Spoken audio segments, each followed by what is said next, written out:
Olá! Hoje a gente vai fazer uma análise a fundo de um dos projetos que mais tem chamado a atenção no futebol brasileiro. Com certeza. O Esporte Clube Bahia fechou o ano de 2025 com números que realmente saltam aos olhos. E a gente quer entender o que está por trás disso. Exato. A nossa fonte principal aqui é uma entrevista de balanço de fim de ano com o CEO do clube, o Raul Aguirre. Ele basicamente abriu os planos, mostrou o que foi feito e o que está por vir, Certo. mas a nossa missão vai um pouco além. A gente quer investigar uma questão central. O Bahia está construindo um modelo de sucesso que é realmente sustentável? Boa pergunta. Ou será que é uma estrutura impressionante que, no fundo, ainda depende demais do resultado imediato em campo para não desmoronar? O famoso castelo de cartas. Exato. Então, bora tentar entender o que fez o Bahia voar em 2025. Vamos lá. Para começar, acho que a gente tem que falar da torcida. Porque, no fim das contas, é para ela que tudo isso existe, né? Sempre.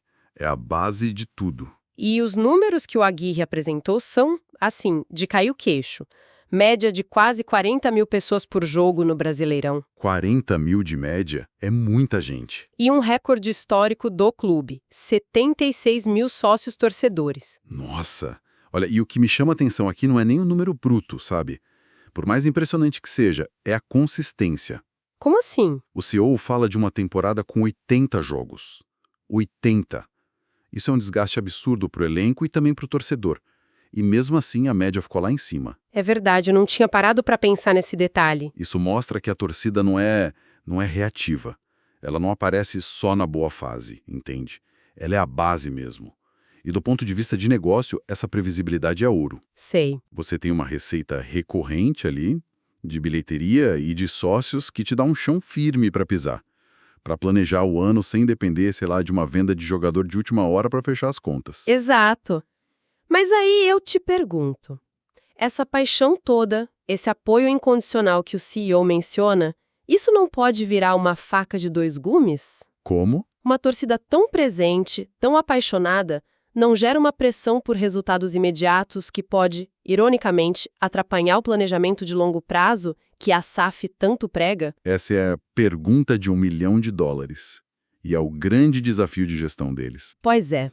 O próprio Aguirre, mais pro fim da entrevista, ele fala sobre o risco de tropeçar na própria velocidade. E essa pressão da torcida é um dos principais componentes dessa velocidade. Entendi. Se o time engata 3 resultados ruins, a cobrança vem na mesma proporção do apoio. É intenso.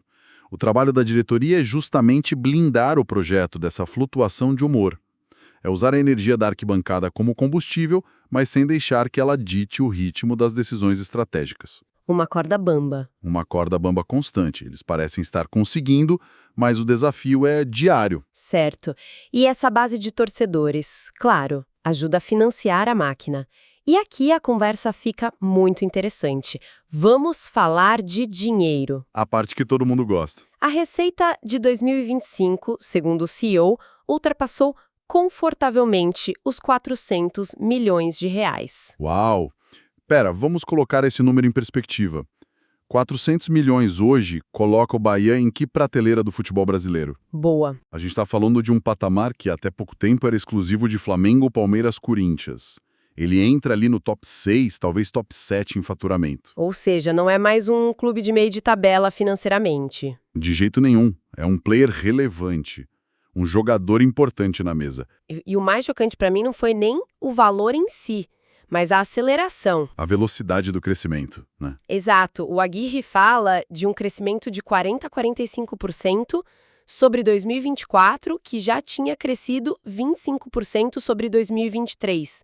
Isso é crescimento de startup de tecnologia, não de um clube de futebol de quase 100 anos. É impressionante. A minha dúvida é, esse crescimento todo é orgânico, veio de mais sócios, melhores patrocínios ou teve uma venda de jogador muito grande que de repente inflou o número e pode mascarar a realidade? Ele dá a entender que é uma combinação, mas com uma base orgânica muito, muito forte. Certo. A entrevista menciona que o valor considera negócios com jogadores, claro, mas o crescimento da base de sócios e a valorização dos patrocínios são o motor principal. Isso sinaliza uma operação cada vez mais saudável. Faz sentido. E se a gente conectar isso a outro ponto que ele menciona, a coisa fica ainda mais clara. Ele fala da contratação de novas diretorias, de finanças, RH, infraestrutura. Ah, sim, ele comentou sobre essa estruturação. Isso não é só discurso. É a criação de uma estrutura corporativa para gerenciar essa montanha de dinheiro. Eles não estão só ganhando mais, eles estão aprendendo a administrar melhor, o que é fundamental para não cometer os erros do passado. Que tantos clubes brasileiros cometeram. Exato. Tiveram picos de receita e depois afundaram em dívidas. Total. É a diferença entre ter dinheiro e ter saúde financeira. E com as contas em dia, a expectativa, lá no campo, claro, vai lá para cima. Naturalmente. Em 2025, a principal manchete foi a classificação para a Libertadores pelo segundo ano seguido. Um feito inédito na história do clube. Isso é gigante. É um marco simbólico, né? Quebra uma barreira psicológica.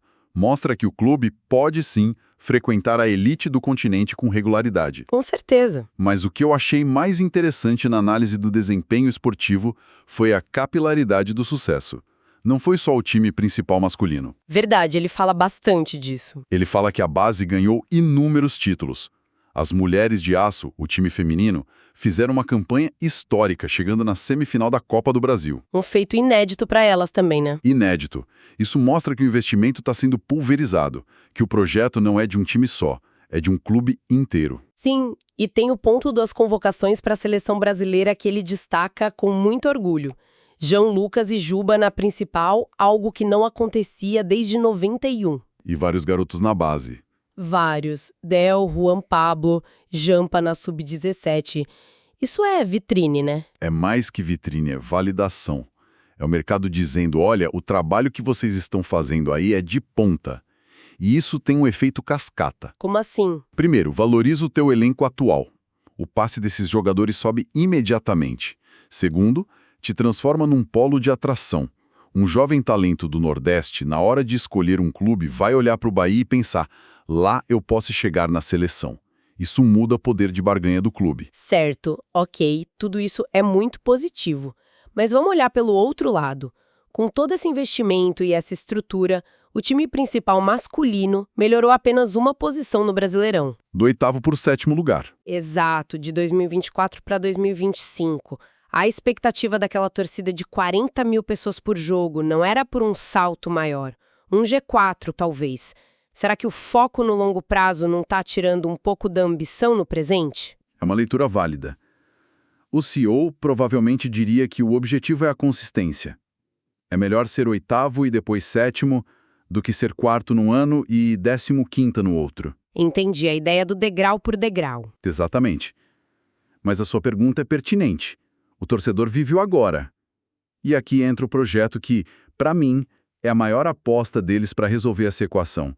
A nova City Football Academy Bahia, a CFA. O super centro de treinamento. A descrição que ele faz é de algo de outro mundo. O maior e o melhor da América do Sul. Uma ambição altíssima. Um investimento de 300 milhões de reais para ficar pronto lá para 2027, 2028.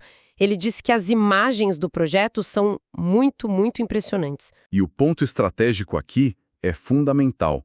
O Aguirre diz que o objetivo é criar um polo para que o talento do Nordeste não precise mais sair da região para se desenvolver. Isso é uma mudança de paradigma. Total.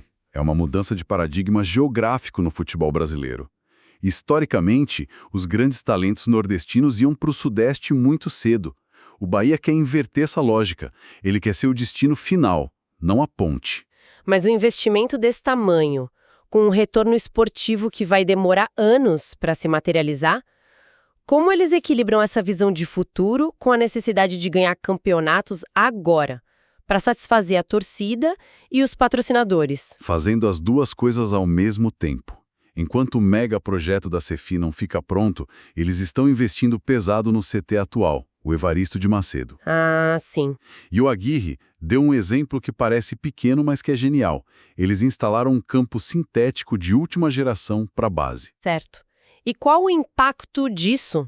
O resultado, o que ele chamou de pulo de produtividade. Os garotos podem treinar 24 horas por dia, 7 dias por semana se precisar, com chuva ou sol. E isso liberou os campos de grama natural, que são mais sensíveis, para uso exclusivo do time profissional. Nossa, que inteligente! Ou seja, você melhora a condição de trabalho de todo mundo imediatamente, enquanto a obra do futuro está correndo em paralelo. É uma gestão muito inteligente de recursos e de tempo. Faz todo sentido. Estão construindo o futuro em casa e, ao mesmo tempo, levando o nome do clube para o mundo. Exato. E o próximo pilar é justamente essa expansão da marca. Ele cita a parceria com a Puma, que é uma gigante global, o Bahia Day, em Manchester, que já está virando tradição, Sim. e a colaboração com a Warner para a camisa do Superman. Ele diz que foi um golaço. E foi um golaço de marketing, sem dúvida. Vendeu horrores, teve uma repercussão imensa. Mas o que eu acho mais inteligente nessa estratégia de marca não são as ações isoladas, sabe? É o plano por trás delas. Que seria? Eles trabalham em dois eixos que parecem opostos, mas que se complementam. Ao mesmo tempo que você tem o Bahia Day em Manchester, conectando com o sítio público europeu, você tem o projeto Bahia Bahia, de interiorização. Levando o clube para cidades pequenas da Bahia. Exato. E os dias do Bahia em outras capitais também que você mencionou. Sim. Então, você globaliza a marca, busca novos mercados, novas receitas, mas ao mesmo tempo, reforça suas raízes, fortalece a conexão com sua base original. Um equilíbrio delicado. Muito. Muitos clubes, ao tentarem se globalizar, acabam se distanciando do seu torcedor local. O Bahia parece estar ciente desse risco e trabalhando ativamente para que isso não aconteça. A estratégia é crescer para fora sem se desenraizar. E falando em raiz, a gente chega no último ponto que, para mim, é a alma do clube, a atuação social. Era uma dúvida grande se a SAF, com essa mentalidade de business, manteria esse DNA do Bahia. Era a grande questão, né? E a resposta do CEO foi um sim bem enfático. Foi mais que um sim, foi um vamos ampliar. Manter a identidade cultural e engajamento social do Bahia não foi uma concessão, foi uma decisão estratégica. Como assim, estratégica? Eles entenderam que isso não é um acessório, é parte do valor da marca. O Bahia é forte porque tem essa conexão com a cultura baiana, com as causas sociais. Abrir mão disso seria um tiro no pé. E os projetos de 2025 mostram isso.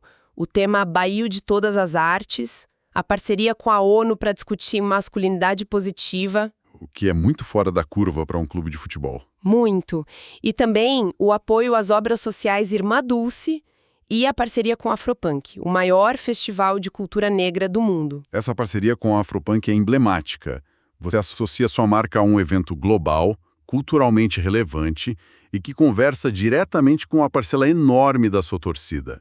É marketing, é posicionamento de marca, é ação social e é fortalecimento de identidade. Tudo numa ação só. É um nível de sofisticação na gestão muito alto. Exato. Vai muito além do campo e bola. Total. Então, no fim das contas, a mensagem do CEO é de um otimismo contido, crescimento acelerado, mais planejado. Ele mesmo diz que, num plano de 10 anos, eles ainda estão mais para o início do que para o meio. Certo. Então, voltando à nossa pergunta inicial, o que a gente conseguiu pescar dessa entrevista? É um projeto sustentável? Olha, os indícios são muito fortes de que sim. Existe uma sinergia clara entre os pilares. A torcida gera receita, que financia a estrutura profissional, que melhora o desempenho esportivo, que atrai mais talentos para a infraestrutura de ponta, que fortalece a marca, que por sua vez engaja ainda mais a torcida. É um ciclo virtuoso. É um ciclo virtuoso. O grande mais, o grande porém, é o que o próprio Aguirre aponta. O risco de tropeçar na própria velocidade. O que seria esse tropeço na prática? Contratar um jogador caríssimo por pressão da torcida e estourar o orçamento. Isso. Ou demitir um técnico promissor depois de 4 resultados ruins. Entendi. Seria ceder às pressões de curto prazo e abandonar o plano de longo prazo. O desafio da gestão é manter a calma e a rota traçada, mesmo quando a turbulência aparecer. Porque ela vai aparecer. Sempre aparece. Sempre. Nenhum clube no mundo só vence. A verdadeira força desse projeto vai ser testada não no próximo título, mas na primeira crise séria que eles enfrentarem. É aí que a gente vai ver se as fundações são tão sólidas quanto parecem. Perfeito. Isso nos deixa com uma reflexão final, então. Se o plano é de 10 anos e depois de 2 anos tão intensos, eles ainda se consideram no começo, Pois é. a gente fica imaginando qual é o teto desse projeto. Com essa base de torcida, com as finanças se consolidando nesse patamar, com a melhor estrutura da América do Sul a caminho e uma identidade local tão forte. A pergunta que fica no ar é: será que a gente está vendo a construção de uma nova força hegemônica no futebol brasileiro para a próxima década? Uma boa pergunta para se pensar. E mais do que isso, será que o modelo Bahia pode se tornar o grande exemplo a ser seguido por outros clubes e empresas no país?